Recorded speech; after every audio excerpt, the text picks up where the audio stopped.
Assalamualaikum warahmatullahi wabarakatuh. Innal hamdalillah nahmaduhu wa nasta'inuhu man yahdihillahu fala mudilla lahu wa man yudlil fala hadiya lahu.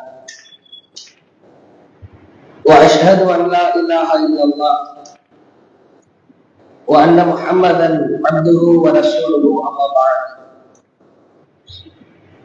Ittaqullaha alladhi tasaaluna bihi wal arham. Innallaha kana 'alaykum raqiba. Ittaqullaha haqqa tuqatih wa la tamutunna illa wa antum muslimun. Ittaqullaha wa qulu qawlan sadida yuslih lakum a'malakum wa yaghfir lakum dhunubakum. ومن يطع الله ورسوله فقد فاز فوزا عظيما. فإن أصدق الحديث كتاب الله وأحسن الهدي هدي محمد وشر الأمور محدثاتها وكل محدثة بدعة وكل بدعة ضلالة وكل ضلالة في النار. اللهم صل على محمد وعلى آل محمد كما صليت على إبراهيم وعلى آل إبراهيم إنك حميد مجيد. اللهم بارك على محمد وعلى آل محمد كما باركت على إبراهيم وعلى آل إبراهيم إنك حميد مجيد. கண்ணியத்திற்குரிய எல்லாம் வல்ல ஏக இறைவனின் அடியார்கள்ல, அல்லாஹ் இந்த பிரம்மாண்டமான பேருலகை படைத்து அவனை மட்டுமே வணங்க வேண்டும் என்பதற்காக கோடான கோடி மனிதர்களை இறைவன் படைத்திருக்கிறார். இறைவனால் படைக்கப்பட்டிருக்கிற மனிதர்களில் ஒரு குறிப்பிட்ட நபர்களை அல்லாஹ் தேர்வு செய்து வாழ்வில் வழங்கப்பட்டிருக்கிற பிரம்மாண்டமான பேரற்கொடையால் திகழ்கிற இஸ்லாமிய மார்க்கத்தை இறைவன் வழங்கி சிறப்பித்திருக்கிறார். இஸ்லாத்தில் முஸ்லிம்களாக வாழ்கிற நாம் இறைவன் கற்று தந்திருக்கிற மிக முக்கியமான அடிப்படைகளை நம்முடைய வாழ்வில் கடைபிடிக்கிற பொழுது இறைவனின் திருப்தியையும் மறுமையில மகத்தான வெற்றியையும் பெற இயலும். நான் உண்டு, என் வேலை உண்டு என்று இல்லாமல் அல்லாஹ் எவ்வாறு வாழ சொல்லிக் கொடுத்திருக்கிறானோ அந்த வாழ்வில் சில முக்கியமான குணங்கள் பிரதிபலிக்காவிட்டால் இறைவனிடத்தில் குற்றவாளிகளாய் போய் நிற்க வேண்டிய நிலை ஏற்படும். திருமறை குர்ஆனுடைய அற்புதமான வசனம் சூரா மாயிதா 5வது அத்தியாயம் 105வது வசனம். அந்த வசனத்தில் அல்லாஹ் பேசுகிறான், யா அய்யுஹல்லதீன ஆமனூ, ஈமான் கொண்டவர்களே, அலைக்கும் அன்ஃபுஸக்கும், உங்களை நீங்களே சுய பரிசோதனை செய்து கொள்ளுங்கள். லா யதுர்ருக்கும் மன் தல்ல இதா ஹதைதும், ஒரு முஸ்லிம் தன்னைத்தானே சுய பரிசோதனை செய்ய ஆரம்பித்து விட்டால் அவனை வழிகெடுப்பதற்கு எந்த பெரிய சக்தியாலும் முடியவே முடியாது என்று அல்லாஹ் உபதேசம் செய்கிறார். நீ எப்படி வாழ்கிறாய், உன் வாழ்க்கை எப்படி இருக்கிறது என்பதை நீ பரிசோதனை செய்து பார். அடுத்தவரை பார்க்காதே, அடுத்தவர்களின் குறைகளை ஆராய முற்படாதே என்று பலதரப்பட்ட கருத்துக்கள், படிப்பினைகளை இந்த வசனத்தின் மூலமாய் பெற முடியும். இந்த வசனம் ஏன் இறங்கியது, எதற்காக இறங்கியது என்று நபி தோழர்கள் காலகட்டத்தில் வாழ்ந்த சில தாபியீன்களுக்கு விளக்கம் தேவைப்படுகிறது. உங்களை நீங்களே பரிசோதனை செய்து கொள்ளுங்கள். அவ்வாறு பரிசோதிக்க ஆரம்பித்து விட்டால் உங்களை வழிகெடுப்பதற்கு உலகத்தில் யாரும் இல்லை என்று அல்லாஹ் ஒரு கருத்துப்பட வசனத்தை அருள் இருக்கிறான். எப்பொழுது இறங்கியது? நேராக நபிகளாரின் உயிர் நண்பர், உற்ற தோழர் அபூபக்கர் ரலியல்லாஹு அவர்களிடத்திலே வருகிறார்கள். வசனம் இறங்கிய தருணத்தையும் அதனுடைய சூழலையும் சொல்லித்தாருங்கள் என்று கேட்கிறார்கள். அப்பொழுது அபூபக்கர் ரலியல்லாஹு அவர்கள் சொன்னார்கள், சரியான நபரிடத்தில் தான் விளக்கத்தை தேடி வந்திருக்கிறீர்கள். கரெக்டான ஆள்கிட்ட தான் விளக்கம் கேட்க வந்திருக்கிறீங்க. ஏன் தெரியுமா? இந்த வசனம் இறங்கிய பொழுது அல்லாஹ்வின் தூதரின் அருகில் நான் இருந்தேன். நபிகளார் எனக்கான விளக்கத்தை சொன்னார்கள். மீண்டும் ஓடி காட்டுகிறார், யா அய்யுஹல்லதீன ஆமனூ அலைக்கும் அன்ஃபுஸக்கும் லா யதுர்ருக்கும் மன் தல்ல இதா ஹதைதும், உங்களை நீங்களே பரிசோதனை செய்து பாருங்கள். பரிசோதனை செய்ய ஆரம்பித்து விட்டால் உங்களை வழிநடப்பதற்கு யாரும் இல்லை. இந்த வசனத்தை அல்லாஹ்வின் தூதர் ஓதி காட்டிவிட்டு சொன்னார்கள், இன்னி சமீஅத்து ரசூலல்லாஹ், அல்லாஹ்வின் தூதரிடமிருந்து நான் செவியுற்றேன், யகூல் இன்னன் நாஸ இதா ரஅவ் பாலிமா, ஒரு பகுதியில முஸ்லிம்கள் வாழ்ந்து கொண்டிருக்கிற ஒரு இடத்தில் அநியாயம் நடந்தால் ஃபலம் யாஹுது அலா யதைஹி, அந்த அநியாயத்தை கண்டு அவனால் தடுக்க முடிந்த, தடுக்க இயன்ற வகையில் எவனேனும் தடுக்காமல் பாராமுகமாயிருந்தால், அலட்சியமாயிருந்தால், அவுஷக் ஐ யஉம்மஹுல்லாஹு பிஇகாப், அல்லாஹ் அந்த அநியாயம் பெருக பெருக, அட்டூழியம் பெருக பெருக ஒரு கட்டத்தில் கோபத்தால் கொந்தளிக்க ஆரம்பித்து விட்டால், அந்த அநியாயத்தை கண்டும் காணாமல் நல்லவனாய் வாழ்ந்து கொண்டிருந்தானே அவனுக்கும் சேர்த்து தண்டனைகளை அல்லாஹ் இறக்கி விடுவான். இந்த வாலி துல்ம் என்ற வார்த்தைக்கு நபிகளார் இன்னும் விளக்கம் சொன்னார்கள். அது இணை வைத்தலை குறிக்கும். இறைவனின் கருத்திற்கு மாற்றமாய் நடக்கிற அனைத்தையுமே அது குறிக்கும். ஒரு கட்டத்தில் அநியாயம் நடக்கிற பொழுது மௌன சாட்சியாய் நீ வாழக்கூடாது. அல்லாஹ்வின் தூதர் அவர்கள் தன்னுடைய மனைவியரிடத்திலே பேசிக் கொண்டிருக்கிறார்கள். அல்லாஹ்வின் வேதனை வரும், கடுமையாய் வரும். அல்லாஹ் ஒரு கட்டத்தில் ஒட்டுமொத்தமாய் மனிதர்களை அழிக்க முற்படுவான். அப்பொழுது அம்மையார் உம்முல் முஃமினீன் அவர்கள் கேட்கிறார்கள், காலத்து ஸைனப் பின்த் ஜஹ்ஷ், ஸைனப் ரலியல்லாஹு அவர்கள் நபிகளாரின் மனைவி கேட்டார், யா ரசூலல்லாஹ் அனஹ்லிகு வ ஃபீனா ஸாலிஹூன், அல்லாஹ் கோபத்தால் கொந்தளிக்க ஆரம்பித்து விட்டால் எங்களில் நல்லவர்கள் வாழ்கிற பொழுதும் அல்லாஹ் அழிவை கொடுப்பானா? ஏற்க முடியவில்லையே. நல்லவர்கள் வாழ்கிறார், 5 நேர தொழுகையை நிறைவேற்றுபவர் வாழ்கிறார், தர்மத்தை அள்ளி கொடுப்பவர் வாழ்கிறார், ஹஜ்ஜிற்கு சென்றவர், உம்ராவிற்கு சென்றவர், திருக்குர்ஆனோடு அப்படியே வாழ்க்கையை கழிப்பவர், திக்ர்களோடு தன் பொழுதை கழிப்பவர் வாழ்கிறார்.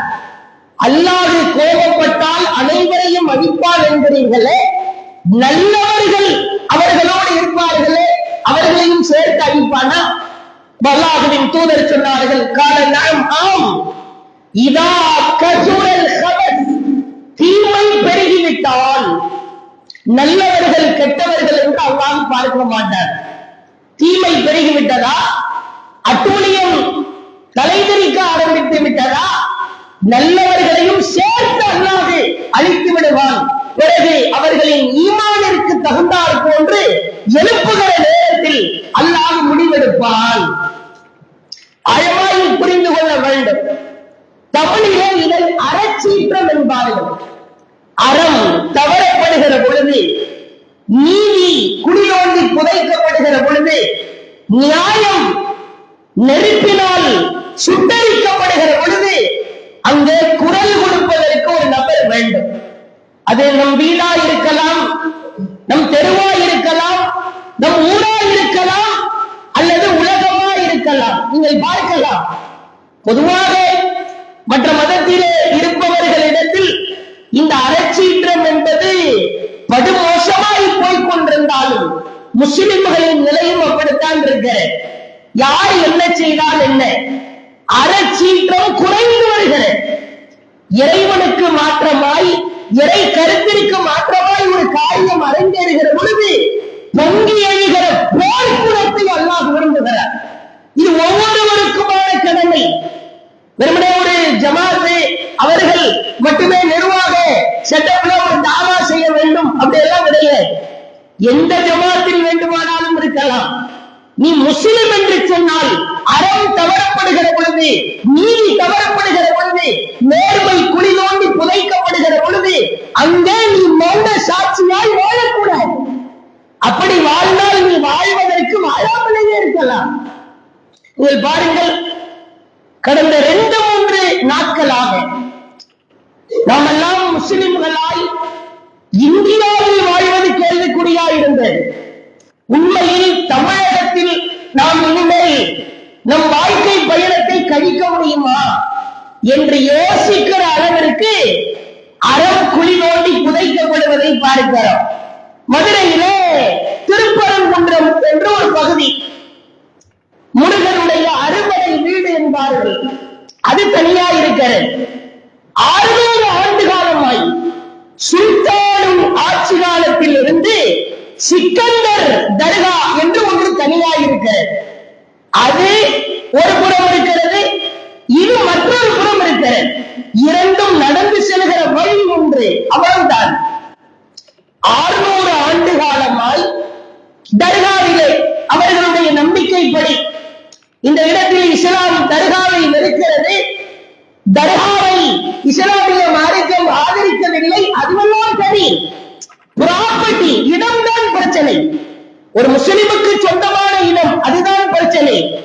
அந்த சொந்தமான இடத்தில் ஹராமை செய்கிறானா ஹலாலை செய்கிறானா, அது பிறகு பேசப்பட வேண்டும். இங்க பிரச்சனை என்ன? 600 ஆண்டு காலமாக இருக்கிற ஒரு இடத்தில் தர்காவுடைய அந்த பகுதியில பச்சை கலர் பெயிண்ட் அடிக்கப்பட்டிருக்கிறது. திருப்பரங்குன்றம் மலையை முஸ்லிம்கள் அபகரிக்க பார்க்கிறார்கள். உச்ச நீதிமன்றம், உயர் நீதிமன்றம் என்று பேசுபவர்கள் கூட இதை ஆதரிப்பதை பார்க்கிறோம். வேதனையா இருக்கிறது. என்னுடைய இஸ்லாமிய அடையாளத்தோடு என்னுடைய வாழ்க்கையை கழிப்பதே சிரமமா இருக்கிறது. நீங்கள் ஒரு 3 மாதத்திற்கு முன்பு ஒரு வீடியோ காட்சியை பார்த்திருக்கலாம். 3 சிறுவர்களை சுற்றி அமர வைத்து ஒரு வெறிபிடித்த ஒருவன் செருப்பை கலந்து அடிக்கிறார். அவருடைய கடவுளின் பெயரை சொல்லி ஸ்ரீராம் சொல்லு, ஸ்ரீராம் சொல்லு. அந்த பையன் அடிக்கும் போது அல்லாஹ் அல்லான்றான். மீண்டும் அடிக்கிறான். அல்லாஹ்னு சொல்லுவியா? வாயை மூடு, என் கடவுள் பெயரை சொல். அருகி வருகிற அரைச்சீற்றத்தை பார்க்கிறோம். பொங்குவதற்கு ஆட்கள் இல்லை. பச்சையாய் தருகிறது. இது துரோகம், இது அநியாயம். ஒண்ணு வேணாம், நம்முடைய பகுதியை எடுத்துக் கொள்ளுங்கள். தர்கா இருக்கிறது, விழா கொண்டாடுகிறார்கள். வருடந்தோறும் விழா நடக்கிறது. பொங்கி எழுபவர்கள் எத்தனை பேர்? அந்த இளைஞர் பட்டாளமே அந்த கூட்டத்திலே நிற்கிறேன். அல்லாஹ்வின் தூதரின் பாசறையிலே பட்டம் பயின்ற இளைஞர்கள் மார்க்கத்தை வளர்ப்பதற்காக பசியோடு பட்டினியோடு சிரமப்பட்டு இஸ்லாத்தை கைகளிலே கொண்டு வந்து கொடுத்த ஆள் அரட்டை அடிப்பதற்காக, கூத்தடிப்பதற்காக, கும்மாளம் அடிப்பதற்காக ஒரு தர்காவிலே ஒரு பங்கன் நடப்பதை பார்க்கிறோம். கத்திர கூட ஒரு சின்னாண்டு சதவிகளை கூட கத்திக்கிட்டு இருக்கிறாங்க. வழக்கமா நடத்துறது தானே. வழக்கமாய் அவன் நடத்தினால் உன்னுடைய வேலை என்ன? தடுக்க வேண்டுமா இல்லையா? குடலையிட்ட வேண்டுமா இல்லையா? இந்த குணத்தை அல்லாஹ் இயற்கையாகவே கொடுத்திருக்கிறார். நீங்கள் அற்புதமாய் திருமறை குர்ஆனில் ஒரு சம்பவத்தை பார்க்கலாம். மூசா அலைஹிஸ்ஸலாம் ஒரு சபையிலே அமர்ந்திருக்கிறார். ஒருத்தரை கேள்வி கேட்கிறாரு, எல்லாம் அறிந்தவர் யார்? மூசா அலைஹிஸ்ஸலாம் அல்லாஹ்னு சொல்லியிருக்கார். வாய் தவறி நான் தான் சொல்லிடுறான். பொதுவாகவே நபிமார்கள் ஏதாவது தங்கு ஸ்லிப்ல வார்த்தை தடுமாற்றத்துல ஒரு விஷயத்தை சொல்லிட்டாங்கன்னா அது பிளான் பண்ணி சொல்ல மாட்டாங்க. தெரியாம அறியாம வந்திருக்கும். ஆனாலும் அல்லாஹ் சும்மா இருக்கல. எல்லாம் தெரிந்தவன் நீ அல்லாஹ் என்று சொல்லி இருக்க வேண்டும். நான் என்று சொல்லிவிட்டால் கடலோர பகுதியிலே ஒரு பகுதி இருக்கிறது, அங்கே ஒருவர் இருப்பார். அவரிடத்திலே நீ சில நாட்கள் பாடம் பயின்று வா. சம்பவம் தெரியும். ஹலர் என்று பெயரிலே பதிவு செய்யப்பட்டிருக்க ஹலர் அவர்கள் அவரை பார்க்கிறார். அஸ்ஸலாமு அலைக்கும் என்கிறார்கள் மூசா அலைஹிஸ்ஸலாம். இது இஸ்லாமிய சலாமா இருக்கிறது. நீர் யார்? நான் தான் இஸ்ரவேலர் சமூகத்திற்கு அனுப்பப்பட்ட தூதர் மூசா. ஏன் வந்திருக்கிறேன்? நான் உங்ககிட்ட சில பாடத்தை பயிரணும். அப்ப கல்வி சொல்லுகிறார், நான் ஒரு முக்கியமான விஷயத்தை சொல்லுகிறேன், அதுக்கு நீ கட்டுப்பட்டா என்கிட்ட பாடம் படிக்கலாம். சொல்லுங்க, நான் கட்டுப்படுறேன். என்னை நீ பின்தொடர்ந்தால் எது பற்றியும் வாய் திறக்க கூட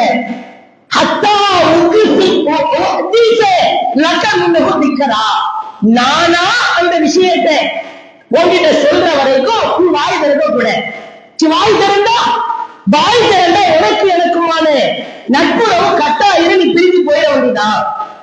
ஆசிரியர் கல்லை மாணவர் மூசாவிற்கு ஒரு முக்கியமான ரூல்ஸ் போடுறாரு. அல்லாஹ் பாடம் கற்றுக்கொள்ள அனுப்புகிறார். வாய் திறக்க கூடாது, என்ன வேணாலும் நான் பண்ணுவேன், நீ வாய் திறக்க கூட. இருவரும் நேராக சென்று ஒரு கப்பலில் ஏறுகிறார்கள்.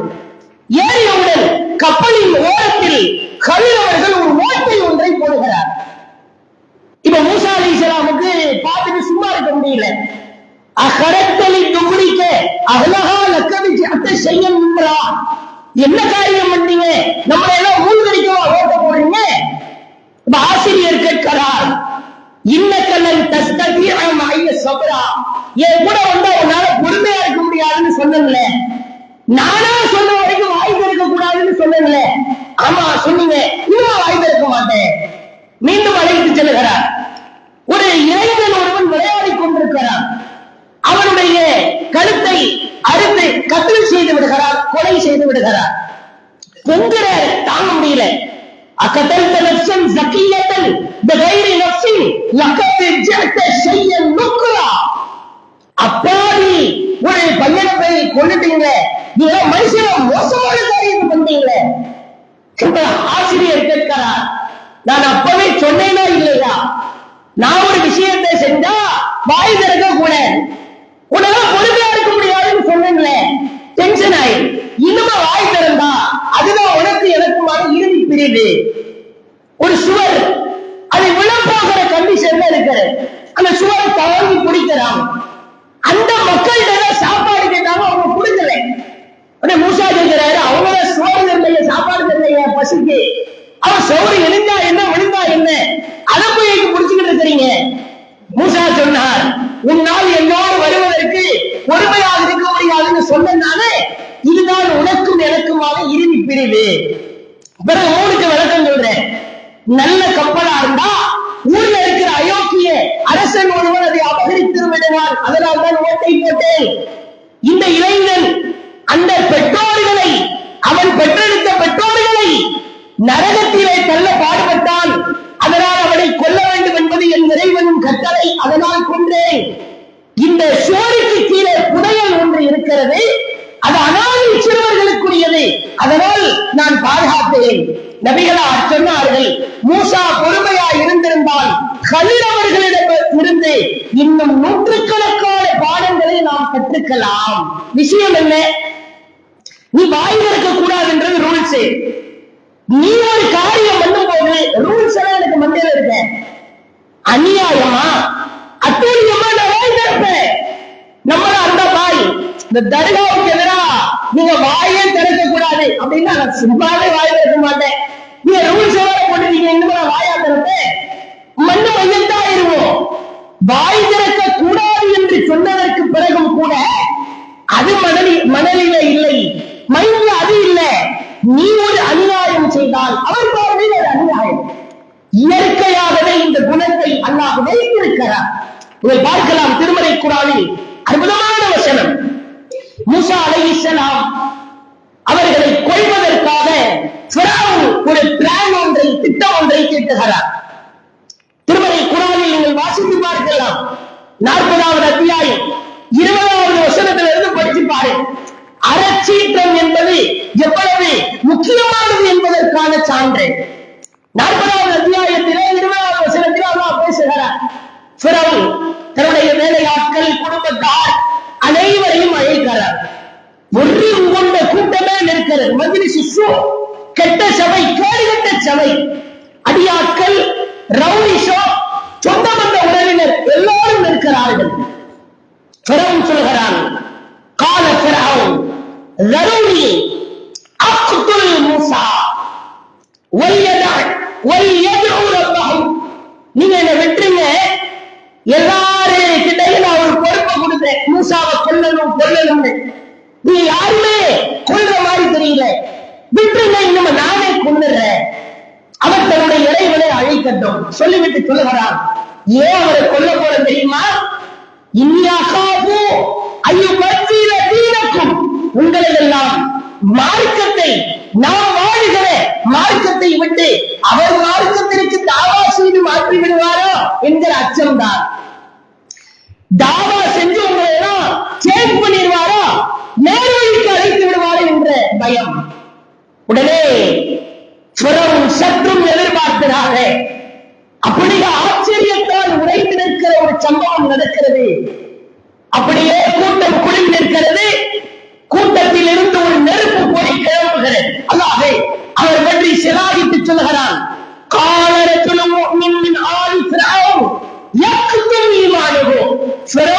உறவினரிடமிருந்து, ஃபிரௌனுடைய சொந்தக்காரரிடமிருந்து ஈமானை இவ்வளவு நாள் தன் உள்ளத்திலே மறைத்து வைத்திருந்த ஒருவர் இருந்தார். அதற்கு ரஜுலா அயக்கோல ரத்தியெல்லாம் அல்லாஹ் ஒருத்தன்தான் இறைவன் என்று சொன்னதற்காகவா நீ அவரை கொல்ல போகிறாய்? பிறகு சொல்கிறார்,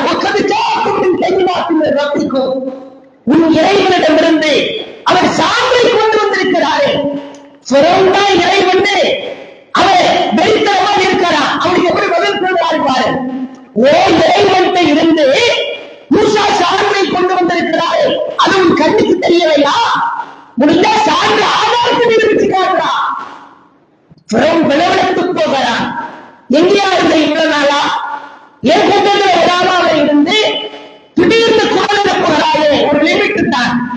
அநியாயம் உச்சபட்சத்தை அடைந்து விட்டால் மெஜாரிட்டியாய் நின்றாலும் தனி மனிதனாய் அந்த அநியாயத்தை எதிர்த்து குரல் கொடுத்து இதைத்தான் அல்லாஹ் பாடம் நடத்துகிறார். உள்ளத்தில் ஆழம் பதிய வைக்க வேண்டும். வீட்டிலோ தெருவிலோ ஊரிலோ அநியாயம் நடந்தால் நீ என்னதான் செய்தால் அல்லாஹ் கேட்பார். உனக்கு இஸ்லாம் தெரியும்பாலே, தௌஹீத் என்றால் என்னவென்று புரியுந்தாலே, தர்காவை நோக்கி சென்றவனை நீ திருத்தினாயா? தாயத்து கட்டியவனை அழைப்பு கொடுத்தாயா? அன்பாய் கொடுத்தாயா?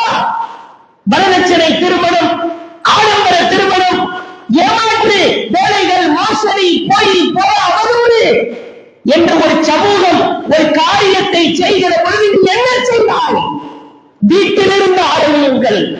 ஒரு அறம், நீதி, நேர்மை இதற்கு பங்கம் ஏற்படுமானால், பாதிப்பு ஏற்படுமானால் நான் மௌனமாய் இருக்க மாட்டேன், குரல் கொடுப்பேன். இறுதியாய் ஒரே ஒரு செய்தியை பாருங்கள். சில நபித்தோழர்கள் நீண்ட நெடிய வாழ்க்கையை வாழ்ந்தது உண்டு. வரலாற்றிலே பதியப்பட்டிருக்கிறேன். சில பேருடைய வாழ்க்கை ஒரே ஒரு சம்பவம் பதிலளிக்கப்பட்டிருக்கிறது. அப்படிப்பட்ட ஒரு நபித்தோழர் முஸ்லிம் அஹ்மதிலே பதிவு செய்யப்பட்டிருக்கிறார். அப்துல் உஸ்ஸா என்கிற நபித்தோழர். அப்துல்லாஹ் இப்னு அப்துல் உஸ்ஸா இஸ்லாத்தை ஏற்கிறார், பிரச்சாரம் செய்ய ஆரம்பிக்கிறார். ஒரு கணத்திலே தன் தாய் எதிர்ப்பு, தாய் மாமா எதிர்ப்பு. தாய் மாமா அவருக்கு ஒரு வித்தியாசமான ஒரு ட்ரீட்மெண்ட், ஒரு பயங்கரமான ஒரு வேதனையை கொடுக்கிறார். அவர் அணிந்திருக்கிற ஆடை அவருக்கான ஆடை என்று அனைத்தையும் அள்ளி சென்று விட்டு சொல்கிறார், நீ என்றைக்கு இஸ்லாத்தை பிறருக்கு எடுத்து வைக்க மாட்டேன், அதன்படி வாழ மாட்டேன் என்று முடிவெடுக்கிறாயோ அப்பொழுதுதான் உனக்கு ஆடை தரப்படும். அதுவரைக்கும்